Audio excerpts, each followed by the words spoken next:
प्रकृति से अलग होकर के थोड़ा सा रहना पड़ेगा, तब उसकी कृपा की अनुभूति होगी, ऐसे नहीं होगी। तो भगवान शंकर ने जो मुंडों की माला अपने गले में धारण की है, इसका भावार्थ ये है कि जो प्राणी सच्चे हृदय से भगवान का बन जाते हैं, भगवान उनके प्रारब्ध को अपने गले में ले लेते कि अब तुझे कोई चिंता नहीं है, न इस लोक की न परलोक की।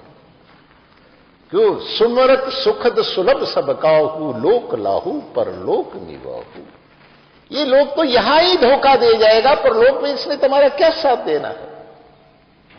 लेकिन ईश्वर का दृढ़ता से चरणों में आश्रय ले लोगे तो वो इस लोक में भी निभाएगा और आगे परलोक में भी निभाएगा। ये तो भगवान शंकर ने जो अपने गले में मुंडों की माला धारण की है, तो उसमें ये संकेत दे रहे हैं कि जो प्राणी सच्चे हृदय से मेरा बन जाता है, भगवान का बन जाता है, तो भगवान उसके प्रारब्ध को क्या करते हैं? अपने गले में धारण कर लेते हैं कि अब तुझे कोई चिंता नहीं है, तेरी मुंडमाला मैं अपने गले में ले लेता हूं, तेरी पूरी जिम्मेवारी योगक्षेमम महम्यहम्, ऐसा भगवत गीता में ठाकुर जी ने कहा। उसको फिर तो कोई चिंता करने की जरूरत नहीं, चिंता तो वो करता जो ठाकुर जी का नहीं बनता, सीधी बात है।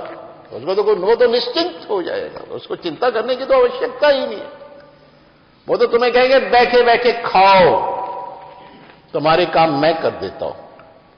बहुतों के काम किए, अब भी कर रहे हैं और आगे करने के भी लिए तैयार हैं, लेकिन कोई शरणागति की योग्यता तो दिखाए भाई। ऐसे थोड़ा बात है, बातों बातों से बात तो बनती नहीं। भगवान अपने सच्चे व अनन्य भक्तों के ही प्रारब्ध को, उनके मुंडों को अपने गले में धारण करते हैं, ये भी याद रखें।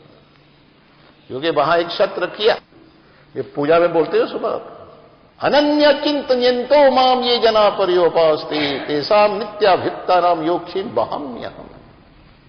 जिन्होंने सच्चे हृदय से ठाकुर जी को अपना माना है, अनन्य भाव से जो उनसे जुड़े हुए हैं, तो उनके ही प्रारब्ध को ठाकुर जी अपने गले के अंदर धारण करते हैं। फसली बटेरों के प्रारब्ध को नहीं करते हैं। जब फसल लगी पकने खेती में, जब कोई तो चलो बाबे के डेरे में चलो भैया, कोई प्रकृति से झपेड़ा पड़ा, थप्पड़ पड़ा, चलो अब बाबे के पास चले। अगर तो सुख में बाबा का याद करोगे, ठाकुर जी को याद करोगे, तो दुख आएगा कैसे? आ ही नहीं सकता। अभी सुना नहीं अपने तापत्रय विनाशाय, कैसे प्राणी के जीवन से मैं तीनों तापों का नाश कर देता हूं।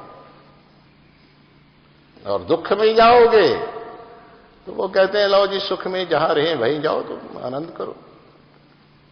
अगर सुख में उसको पकड़ करके रखोगे, चेतन को पकड़ करके रखोगे, तो धर्मो रक्षित ही रक्षिता धर्मे भतो हंति। धर्म की तुम रक्षा करते रहोगे तो धर्म तुम्हारी रक्षा करता रहेगा।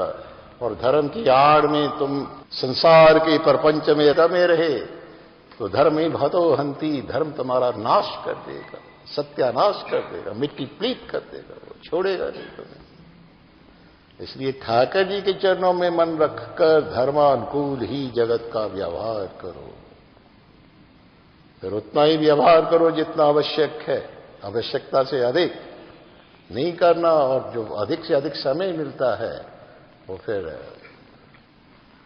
ठाकुर जी की भजन, बंदगी, पूजा पाठ, सत्संग, कीर्तन, स्वाध्याय, इन कार्यों में लगाओ, जिससे तुम्हारी आत्मा की पुष्टि होती है और परमात्मा की जिसमें संतुष्टि होती है।